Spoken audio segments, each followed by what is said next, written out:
Well, hello and welcome to my video. I'm going to show you my reef tank here that's been up and running about a month now. This is my second reef tank. I finally did it the right way, and can certainly offer some advice to anybody who's thinking of setting up a saltwater aquarium.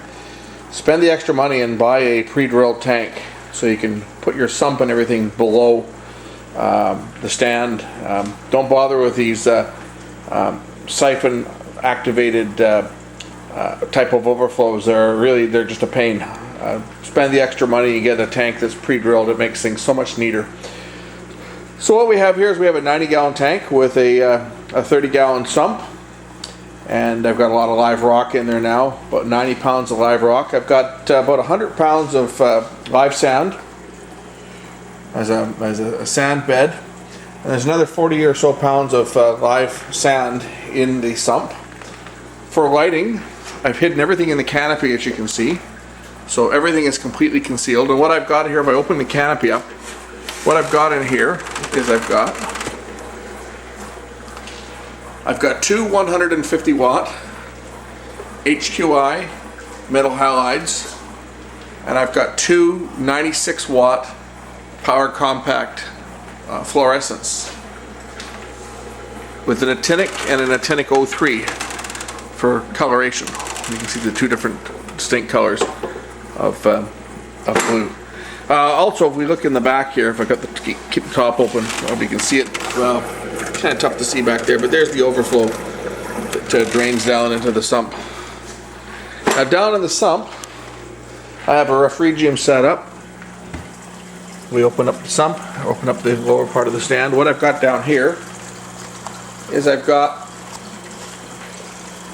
a power filter. Again, these are all components I recycled from my original aquarium. It used to hang over the back of the tank and was an unsightly mess at one point. I've got my protein skimmer. This is a little modification I did. I drilled a hole in the side of the collection container, and a drain hose into just a pop bottle. And that way, no more overflowing, no more mess on the floor when the protein skimmer overflows. It just drains out.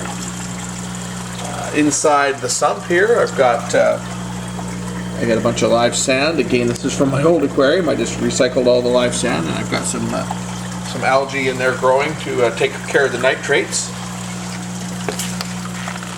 All in all, it's a pretty neat setup now. Just waiting to put some more livestock in it, more corals, some more fish. But there we have it. Everything's all plumbed in. You can see the pump is down here. It's kind of hard to see, but there's a pump. And basically, it pumps the water from the sump back up into the aquarium through the water outlets. You can see them at the back there. And the water goes into the spillover and into the return line, which takes the water back down into the sump. Very important thing to consider if you're doing this: make sure that you have the return line drilled above the high water mark of your return. That way, when there's a power failure, water will flow back down into the sump, and you don't want it to overflow. So we have the return line here that you see has been drilled right at just below the water line itself. It's underwater when the system is running, so you don't have the noise of water spraying out. But once the power goes out and water starts to backflow into the sump, that air or that hole will drop below the level of the intake and break that siphon. Otherwise, the water would drain down to below the level of the return line, and well, if something's pretty full, it would overflow. Right now, I get about 1.5 inches of water that comes up. So if I have my water running at this level, which I've got my prime level, if I've got it running there when the system's running, and I shut off the power, well, you'll see. If I shut the pump off now, you'll see how high this goes. It'll go up about 1 inch.